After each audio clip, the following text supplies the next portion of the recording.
Medicinal cannabis and associated responsible patient care requires up-to-date knowledge in the current Australian medical landscape. United in Compassion will be holding their next symposium at Tweed Heads, New South Wales from the 22nd to the 24th of March 2019. FX Medicine Live will be proudly attending and of course be conducting interviews with all the leading experts in the field. For more information and to book your tickets, please go to unitedincompassion.com.au.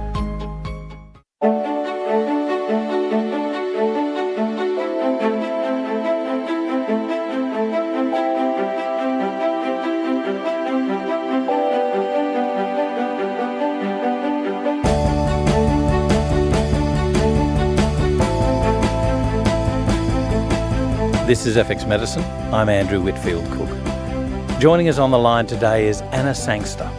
In her clinical work, Anna helps both men and women overcome reproductive health issues at all stages of life, from menstrual disorders, fertility issues, through to menopause. Anna began her career in naturopathy in Sydney, working at Holistic Healthcare, a centre that specialised in family healthcare and the treatment of children. It was at Holistic Healthcare that Anna began her journey into paediatric naturopathy, whilst also training in the area of reproductive health. It was after the birth of her first child that Anna returned to Perth, Western Australia, to set up her own clinic called Perth Health and Fertility to combine her two main interests. Anna is presently doing a master's degree in reproductive medicine through the University of New South Wales. And I'd like to welcome you back to FX Medicine. Anna, how are you? Good, thank you, Andrew. How are you? I'm great, thank you. Now, we're going to be talking about something often skipped over because it's one of those sort of taboo subjects, and that's male fertility. We tend to sort of always, whether it's blame or whether it's automatically assume that it's got to do with the woman. I think first we need to delve a little bit into your career. Tell us about how your career began and how you chose to specialise in fertility management. Well, I was super lucky as a student in that I got a job at Holistic Healthcare, actually working the dispensary there. And the principal naturopath at the time took it upon herself to pretty much train me in doing a lot of fertility work. So I would sit in and observe all of her cases. And I did that for my last 3 years of studying. And then I went straight into working with her. And then I decided to do the natural fertility management course. It was a residential course at the time, offered by Francesca Naish, which was life-changing. It was a really interesting, really fantastic course. And then I was lucky enough to be invited to join Francesca. So I then started work at the Jocelyn Centre. And I was mentored at the time by Francesca and also by Susan Arentz. So it was an incredible experience for a young naturopath at the time. And that belies the importance of mentorship, which you and I have spoken about previously. Yes, absolutely. Is there any specific area in which you just automatically tend to see more patients than others? Well, at my clinic now, we do, I would say, probably about 50% just fertility. So it's either couples who are struggling to conceive and have used IVF and it hasn't worked, or couples that are hoping to explore natural conception. And that would be the majority of what we see. We obviously also see a lot of people on either end of the reproductive spectrum, so young girls with issues or women going through menopause.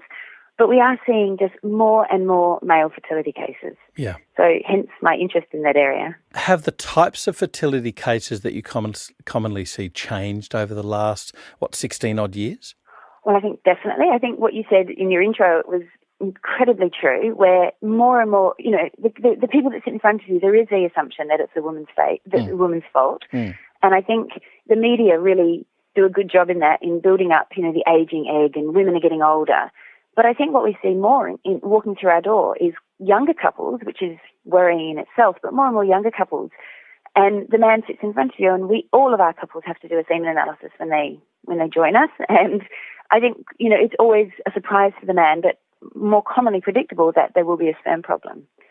So I think you've probably read that really interesting study that came out last year from Dr. Heidi Levin, and it was looking at it was a comprehensive meta-regression analysis. Right. Between 1973 and 2011, and it showed about a 50% decline in sperm counts. And what was really interesting was it included Australian men in that, into Australian studies. And it was so telling that, yes, in front of us, we are seeing a really marked decline in male fertility. Now, that was a study regarding sperm counts, is that correct?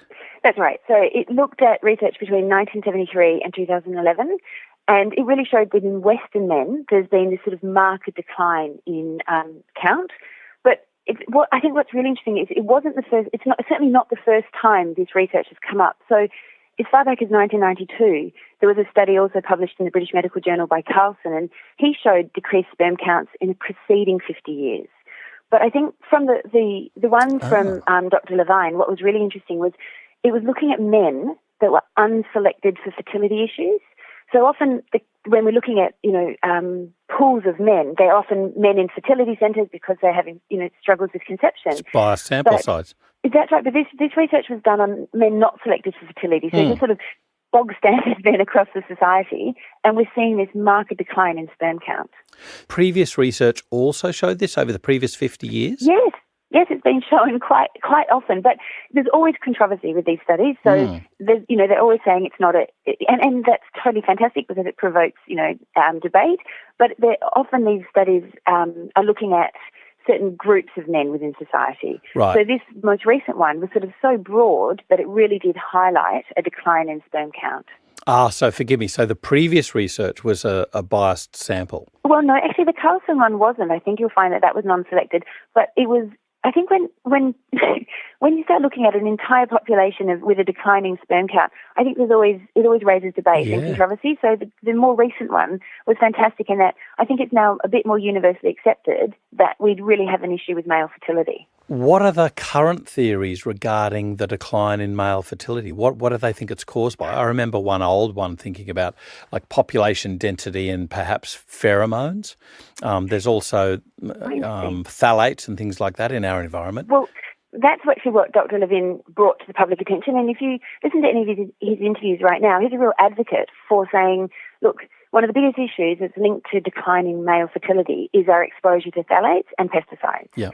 And I think this is, when we're talking about a penny dropping moment or a changing moment, I think what's so interesting is the time frame in which these chemicals are thought to have their biggest impact. So although infertility is considered to be an adult problem because the chap sitting in front of you in consultation is a male adult saying, well, goodness, I've got very low sperm counts. What we're actually finding, or what the research looks like it's pointing towards, is that the impact is possibly in utero. So all the way back in the very beginning, we're looking at when the foundations of spermatogenesis are actually being laid in that young fetus, we may be seeing the impact of phthalates there, which is very worrying. Where's the exposure of phthalates coming for in utero? I'm aware of like phthalates, they're banned now, the old rubber ducky. And that's obviously in kids, and you're thinking about a hot bath with a male child, but that's after they're born. When we're talking about in utero, what's happening? So, there's lots of different sources of phthalates in our environment. So, yes, in certain children's products in certain countries they have been banned, but then phthalates are also wonderful at being used in personal care products for adhering smell to the skin. So pregnant women who walk into my clinic covered in fake tans with hairspray on, smelling of perfume, they're just sort of a bit of a cocktail of phthalates at the time. So they're looking at, and the research is really, really interesting, and I'd love the chance to go through it with you because it looks, I think for naturopaths, it's that aha moment of going, wow, there's this window of opportunity here where we can really make a difference, not just to the chap in front of us, but to his offspring. Yeah. So I think it's a potentially really exciting area for naturopaths. So what we're looking at is this window of so when sperm and egg meet, for example, we either have an XX female genetic sex or an XY male genetic sex, but in utero, at that point in time, we're all said to be bipotential. So we can either develop male genitalia or female genitalia.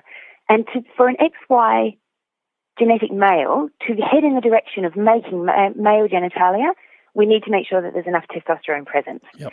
So if we go back and have a look at what happens with that testes differentiation, what happens is we start making these cells called the Sertoli cells, and they start producing and differentiating.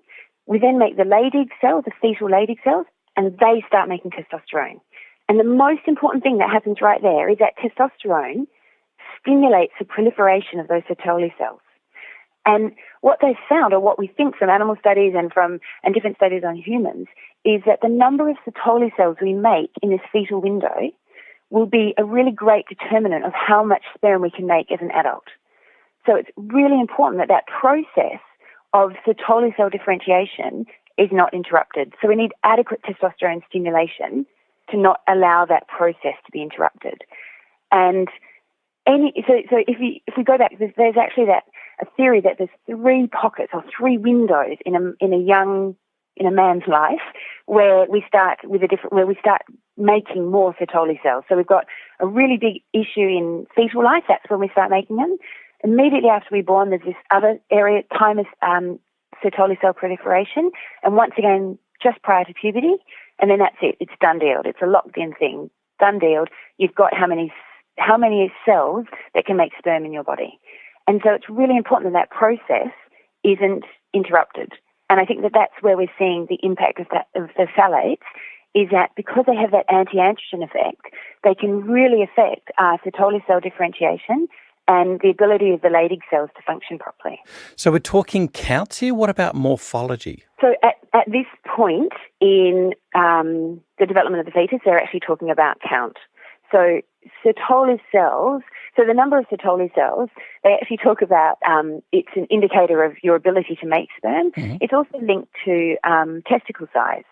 So the number of Sertoli cells you make is one of the reasons. That's one of the reasons urologists have those wonderful little beads. I don't know if you've ever seen them, which they compare to male testicles, because when you have very small testicles, the assumption is you have a very low number of Sertoli cells, and when you have lovely big testicles, the assumption is that you often have a greater sperm-making capacity because you have more Sertoli cells. Okay, so you mentioned about this window of opportunity that naturopaths have. What can naturopaths do to intervene in this sort of important area in utero? Well, I think if we understand that what happens in utero has such a profound effect on the fertility of that next generation of the child being born, I think then we can start helping and educate our patients to start seeing that they have this phenomenal ability to influence the health and reproductive capacity of their own offspring. So we do a lot of education in our clinic where we're looking at and teaching our patients about endocrine disrupting chemicals, and particularly in this context about the impact that phthalates have in utero. And I think that that's the key. So it's interesting because some of the studies that we talk about are done by people linked to IVF clinics, but we never have patients coming in saying, oh, yeah, no, of course my IVF doctor told me to minimise my exposure to perfumes, aftershaves, deodorants, to, certain chemicals in my house. And I think that that's the role that naturopaths can play, is that sort of wonderful educator role where we can help women identify, and help men as well, identify their exposure to phthalates and start working out how to reduce it.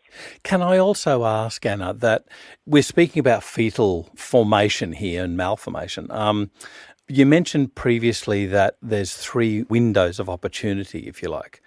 Can we help a newborn child if there is issues? I guess that might be an issue. What about puberty? Can we intervene then? Well, that's an interesting question because they do talk about an irreversible and a reversible impact of phthalates. Right. So the irreversible impact is generally prior to the child being born. So you either make those Sertoli cells and allow for that, differentiation and proliferation of the Sertoli cells, or if that process is interrupted, then we result in a lower number of Sertoli cells. Mm. But the reversible area comes in once the child's born and in those windows of opportunity. So we've got just after birth and pre-puberty, we can do everything we can then to reduce exposure. And obviously when, a man's looking at, trying to have a child, then we can again teach him how to reduce his exposure to factors that can reduce our androgens in our body or have an anti-androgen effect. Yeah, and would you have a cumulative deleterious effect to, if the child that's already been exposed to phthalates had future exposure to phthalates and then his offspring might be even worse affected? I don't know. They do talk about a transgenerational effect, but I think the great thing that we can help our patients learn is that they don't, phthalates are ubiquitous and that's their problem, but they don't have a very long half-life in our body. So if we do minimise our exposure, we do minimise their impact. Right. So it's just that, unfortunately, most people don't know how to minimise their exposure. We've mentioned sperm counts. What about things like morphology? What about things like the effect on birth with things like hypospadias or penile size? That's a fantastic example because it looks globally like there is an increasing incidence of hypospadia. So just so everyone knows, that's when the urethral opening is for the penis is not at the end of the penis. And it can be anywhere along the shaft of the penis or even in the scrotum. So it's actually a very common genitourinary tract deformity. It's very common, but it does seem to be having increase in incidence, which is an issue. Right. And it's often also associated with that condition called chordee, which is when the penis has a bend in it. And it's also often associated with cryptorchidism, so that's when the testicles don't descend. Yep. And both of those are definitely linked, both of those are thought to be linked to phthalate exposure. Gotcha. And there's more and more research coming out that the severity of the forms of hypospadia, so imagine a young boy being born and the opening to his penis or the urethral opening where urine's meant to come out and where sperm is meant to come out is actually found in the testicles. Mm-hmm. So I know, and so it can be corrected. It can be corrected with surgery, but well, you've got long-term effects, haven't you? Well, it does, and also they talk about there's less psychological effects if it's corrected earlier. So a boy can sit, doesn't have to sit to urinate, and he can, he doesn't have psychological problems due to the shape and size and look of his penis. But it can also have longer-term fertility effects, but mainly only the very severe forms have longer-term fertility effects. Yeah, yeah. But those two conditions, or those three conditions, are thought to be linked to phthalate exposure in utero. So when that penis, when it's developing, it really needs good androgen stimulation for correct development. And if we have chemicals like phthalates that may interfere with that process, we do end up potentially with increased incidence of genitourinary tract deformity.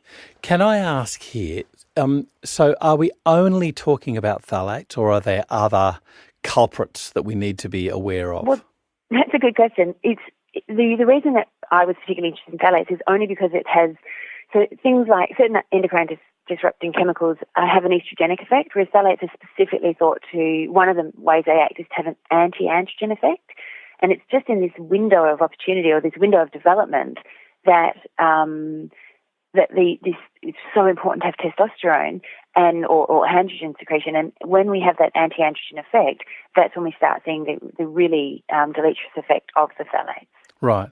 But they're also, and I was reading a really interesting, I was listening to an interesting podcast, and they were looking at the impact, and this is throwing a big scary one out there, but they were looking at the impact that possibly paracetamol is having on these sorts of problems as well in utero. And they were saying, does it potentially have a phthalate-like action? Oh. So what you were saying before is there are actually lots of different chemicals in the environment and different chemicals man-made as well that can have a really big impact on genitourinary tract formation at that really sort of vulnerable window. We're seeing an increased incidence of those conditions, like you mentioned, hypospadia. So we're looking at an incidence now of anywhere between 1 in 150 to 1 in 250 boys being born with these sorts of conditions. So, it is fairly prevalent. And I think it is something that, probably deserves more attention. And if we're looking at phthalates as playing a role, then the great thing is with education, phthalates can be avoided. Is there one set effect, if you like, from being exposed to phthalates all throughout or at different times during pregnancy, or do you get different effects during different developmental periods? So, there is considered certain times in a woman's pregnancy when when male fetuses are more vulnerable to the negative impact on phthalates. So, and this is obviously from animal studies. So from rodent studies, they've found what's called a fetal masculization programming window. And in humans, that's thought to be somewhere between about 9 and 14 weeks gestation. So if we, and this is where some of the confusion from some of the studies on phthalates actually comes into play, because if you do longitudinal studies and you do, urinary metabolites and you measure them at, let's say, 20 weeks gestation and 30 weeks gestation, then you can't correlate that with, deformities or the genitourinary tract deformities that might be occurring in the first trimester. So that's where it's really important when we read these studies that we understand what's happening as to what may cause certain problems. So there is in the 8 to 9 week area time of gestation, that's where they think there's going to be the really big impact of phthalates in terms of the potential for hyperspadias. Whereas penile width, they look at it more being a bit later on, and so in the second trimester. And can researchers measure these levels of androgens in a first trimester fetus? Well, what they actually do is there's certain markers that they take as to show us about androgen exposure. So one of the big ones is that anogenital distance. Yep. So male fetuses have a far greater anogenital distance than female fetuses because it's linked to androgens. So the more androgens we have, the longer that anogenital distance. And so that's used commonly in research in human studies and in animal studies to be a marker for androgen exposure in the first trimester. So if we have lower levels of androgen exposure or higher exposure to phthalates, then the male fetus or the baby being born has a much shorter anogenital distance, which tells the researcher that there's been something's interrupted that androgen exposure. So we've spoken about other culprits. What about phthalate exposure causing other things than hyperspadias and things? It's linked to, obviously, what we were talking about before is, in lots of genitourinary tract issues. It's also linked to, and these are studies that, I think have a long way to go, but they're really interesting in that there have been studies linked to in-utero phthalate exposure, to poorer infant executive functioning, to attention issues, to motor reflex issues, and also to conditions such as allergies and asthma. So on the whole, really a good thing to be trying to avoid. Absolutely. Yes. So what about further research in this area? This is a hot topic. You could go anywhere with this. I know. So there's been some really fascinating studies. So there was a TIDES study, which is a multi-centre study, and I think it's a really interesting read, and it basically looks at, it examines common chemicals in household products, in foods, in cosmetics, and then it looks at, so it's really interested in mother's exposure to the child, so for the child in utero, and then they're looking at markers of children's health and development. So I think they had about 753 mother-baby pairs in the analysis, and it doesn't just measure measure genitourinary tract issues. It measures everything, and it's really worth a read. But it definitely came back yet again showing exposure to phthalates reduces anogenital and anoscrotal distance, was linked to reduced penile width, reduced testicular volume. It was often also looked at as being an issue for placental damage. So, the studies are fascinating and ongoing into this area. There was also a Western Australian study. Was Rain's study, is that right? That's it. Yeah? Yeah. What's the main sort of focus or thrust of that? Well, the RAIN study was really interesting because the RAIN study was one of the key authors was Professor Hart, which is so local to. He's from one of the fertility labs in Western Australia, which is always interesting when you read anything to do with Western Australia in the research.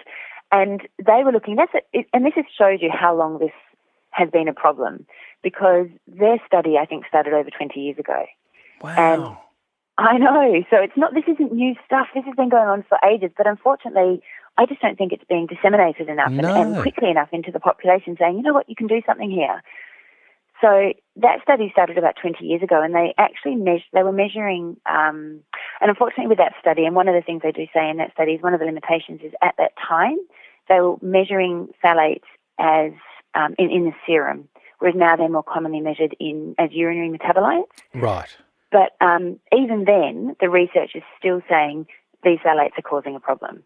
And now the young boys that have been born, I think they're about 22, and they're looking at the impact of maternal phthalate exposure. And bear in mind, this is 20-odd years ago, to looking at their associations now with sperm counts and anogenital distance and testicular volume and whatnot. Urinary metabolites, obviously, are those things that are being metabolized out of the body and being excreted. So if you're catching what's coming out, do they correlate with serum levels, with what's in the body? So that's what they said. Generally, they do to an extent, But I think that it's generally considered better now to look at the urinary metabolites rather than the markers in the Because serum. it's non-invasive, or? No, actually, I'd have to go back and have a look at the study, but they actually were talking about some of the different reasons why it's harder to capture it in the serum than it is in the urine. Oh, okay. That's interesting. So I think what was interesting is Professor Hart's from Fertility Specialists of Western Australia, and I think it's so exciting when you have people from, sort of doctors from fertility centres looking at this impact of phthalates and saying, wow, do you know what, this might be one of the big causes, or this might be a potential cause or a contributing cause of fertility issues in men today. And I think that it might be the beginning of fertility labs starting to educate their patients, saying, do you know what, we can do more than this. We can actually not just help you overcome your fertility issues, but hopefully help you have children that don't have fertility issues, that are having adequate Sertoli cell proliferation. And, so therefore the next generation has a better chance rather than declining male fertility. By waiting until these couples visit a fertility clinic, though, is that early enough to be able to change the future, or do we really need to be, as naturopaths, doing our thing that we've been doing for decades about toxicity? Like, is this really the key where naturopaths can fit in? Well, I think one thing that Francesca Nash used to say is what we need to do is prevent a downward evolutionary spiral, and hopefully with doing preconception care, what we're doing is creating an upward evolutionary spiral. And I remember that from 20 years ago, and I think that, it's what we need to be working on. So I think, there's a much greater community understanding now that alcohol in pregnancy is a problem. I think more and more people are recognising that obesity in pregnancy has potential, really negative effects for offspring. And I think now is a time where we need that sort of greater awareness in the community that, wow, phthalate exposure may have a really negative, long-lasting effect on, male fertility. And I think that as naturopaths, I think there's a phenomenal role that we can play in helping couples to recognise their exposure and how to reduce it. And hilariously, I think in clinical practice, the minute you start talking to a couple about, trying to avoid their baby being born with hypospadias or a short or small penis or a bent penis, very quickly the male, the man in the relationship, he's on board. He's ready to do anything to not allow that to be the problem. Yeah, which is interesting, isn't it? It is. It shows what motivates us. And the same with the woman. I think if you start talking about, you want to be a grandparent, let's look after your child in utero, then I think it's really easy to inspire and encourage these couples to start making life changes, because as soon as they can start seeing that these these chemicals are potentially having this massive negative impact on their hormones and on their potential for genitourinary tract deformities, reducing if they can reduce their exposure, I think these couples jump on board really quickly. Pointedly showing the longer foresight of females versus males. That's it. And, Andrew, when we talk about that other window, when we're talking about how Sertoli cell proliferation, we see it in fetal life, we see it just after birth, and we see it in that sort of pre-puberty area. Yeah. I think that one thing that really motivates me is I've got two boys, and when they come home talking about, the Rexona wars in the gym change rooms. They're what? Rexona wars, so spraying deodorant at each other. Thankfully, my boys hopefully don't do that. But I know, and this is that time when boys are starting to cough, they're starting to wear these products, and I think we have this issue of educating them and saying, now is not the time to be using chemicals that may have an anti-androgen effect. So that education, I think, as naturopaths, I think we have a phenomenally important role. And we really go to town in our clinic with discussing, about the research into personal care products, about storing food in plastics. There's some really interesting study about phthalate levels and eating out. And people that eat out more, or people that eat out in takeaway fast food restaurants, have a much, much higher phthalate exposure. Eating out or eating from takeaway? So takeaway is the biggest disaster. Yeah. But couples that eat out versus couples that eat home-cooked meals also had a higher level of exposure. Yeah. So just teaching, this isn't like teaching, asking patients to jump through hoops. It's asking patients to have a gentle look at their personal care products and providing alternatives and, looking at the sorts of food storage containers that they're using and their person, what's happening around their house with exposure to, vinyl floorings and shower curtains and, the raincoat that they brought their child, those sorts of things. So looking at plastics in their home environment and starting to change them. And I think the really wonderful thing is then you've got these people who give birth to children and they're already more conscious of what they're exposing their children to when they are born. The couple that would come in and sit in front of us who've been trying for 5 years, they might both be smelling of either aftershave or perfume. They might be sitting there with their takeaway coffee cup or their plastic water bottle. They, have just washed and shampooed their hair. They've got their deodorant on, their makeup. They've driven there in their brand new car that's off-gassing. They're sitting there with their muffin wrapped up in plastic in their, their handbag for morning tea. And they have no understanding that this sort of continual thing that they do every single day may be having a really negative impact on their potential for reproduction. So I think that, there's just simple things that make a really big difference. Yeah. And I think that that's where naturopaths can come into their own. And nor the simple activities. If you get a new car, it's not like you're going to not get a new car because of that concern. What about opening the windows when you get into the car? These really simple activities that we just don't understand. That's where I think the sort of naturopaths can really play a great part in reducing overall exposure. Do you know one other area of phthalate exposure which I think is really quite alarming and quite worrying is when we're looking at phthalates added to the PVC plastics in medical equipment.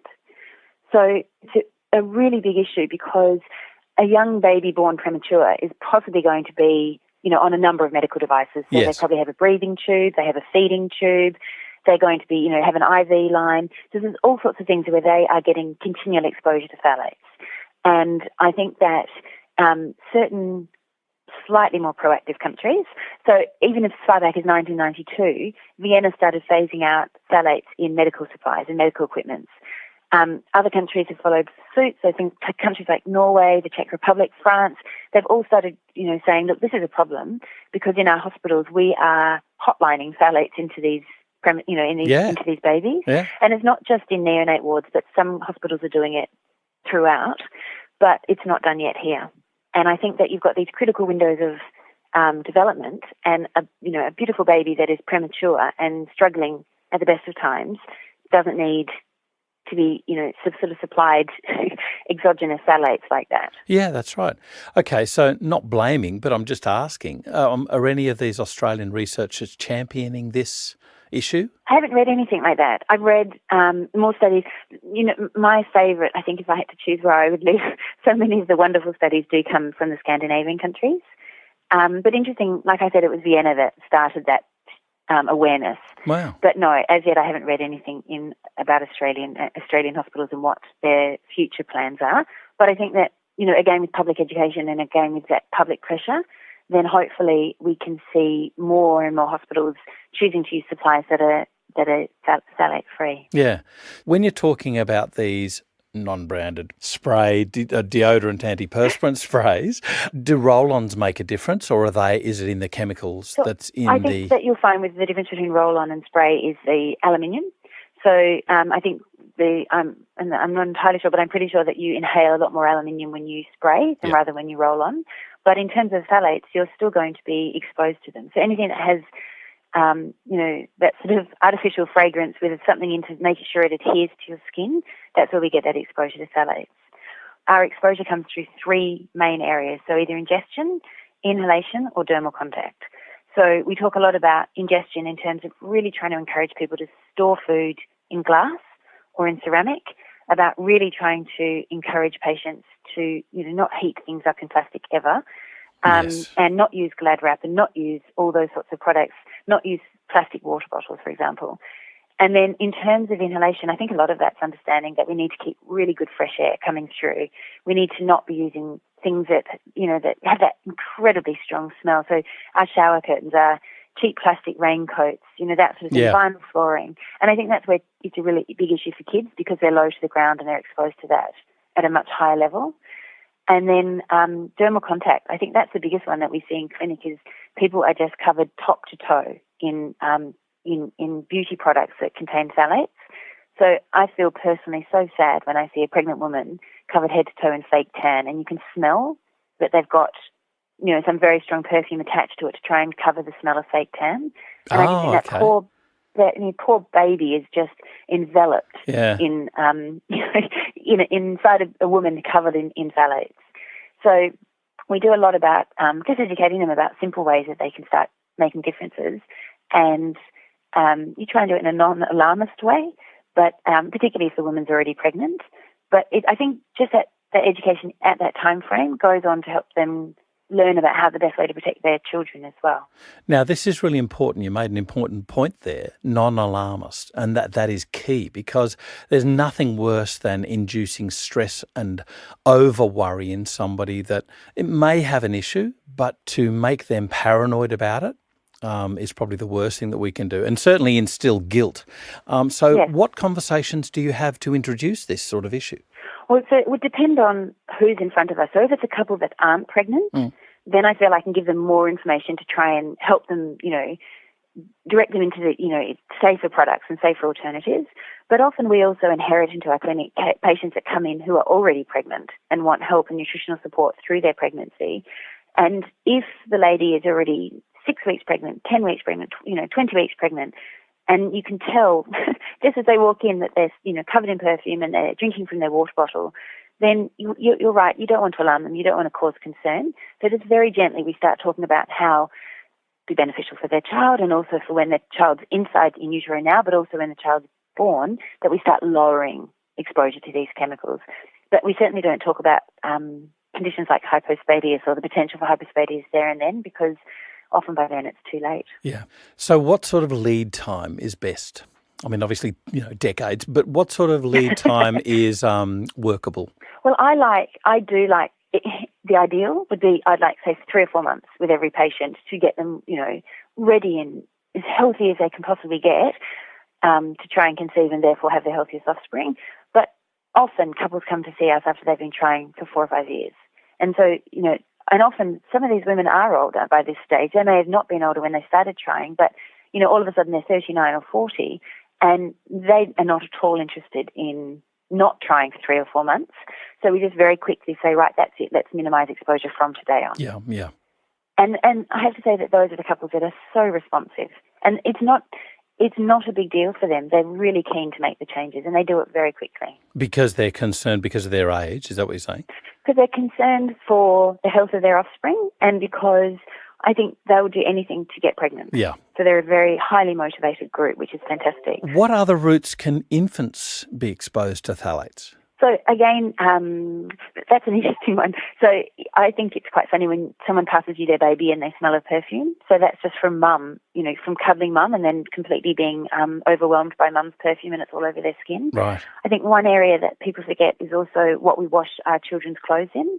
So, when you have one of my son's friends jump into the car and the entire car now smells of a non-branded form of washing detergent. So I think we've got to be really conscious of what we wrap our kids up in, what we're exposing them in terms of, their bedding, their sheeting, their clothing. And then I think also we've got to have the understanding that kids play close to the ground. And we really want to make sure that the toys that they play with are safe, that the floor that they're being on is safe, and that there's really good ventilation in the housing, so that we get that, the fresh air blowing everything through as much as possible. Yeah. And also, and that they do talk about, and this is the other thing that Dr. Levin brought up in the more recent analysis of looking at declining male sperm counts, and he was saying, we've really got a big issue with pesticide exposure as well. So, I mean, I'm a big advocate, if we can, of trying to make sure that, we eat as much organic food as possible and that young kids are fed as much organic food where it's, affordable. Now that we have genetically modified plants, my issue is the point of genetically modifying them is so that they can handle pesticides.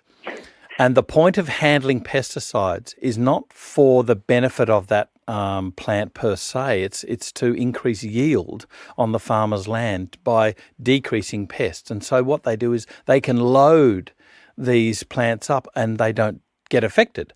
But the humans who ingest them, well, there you've got a cumulative dose, haven't you?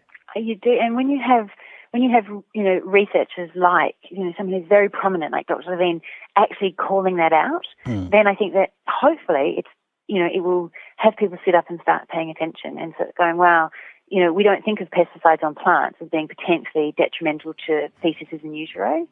But if that is a potential, then I think it, deserves a lot more research, and I think it deserves a lot more attention. Anna, there's one last question I have to ask you, and this is something I know about you. You actually mentor naturopaths in your local area, correct? I do have. We have a group that I mentor, and at the moment we're very busy and very full. But obviously, if anyone is interested, they can give our clinic a call, because we're always trying to do the best we can to, help as many people on board with understanding this area of reproductive health. Anna, I can't thank you enough. It's not just a burgeoning issue, this is a dangerous issue, and we have to act now to make sure that we have, as you say, an upward evolutionary spiral. Thank you so much for joining us on FX Medicine today. My pleasure. Thanks, Andrew. This is FX Medicine. I'm Andrew Whitfield Cook. The Bioceuticals Integrative Medicine Awards are fast approaching. The Beamers showcase the outstanding talent we have in the Australasian integrative medicine profession and are held in conjunction with the Bioceuticals Research Symposium. To book your ticket to this gala dinner event, visit bioceuticals.com.au and click on the Education tab.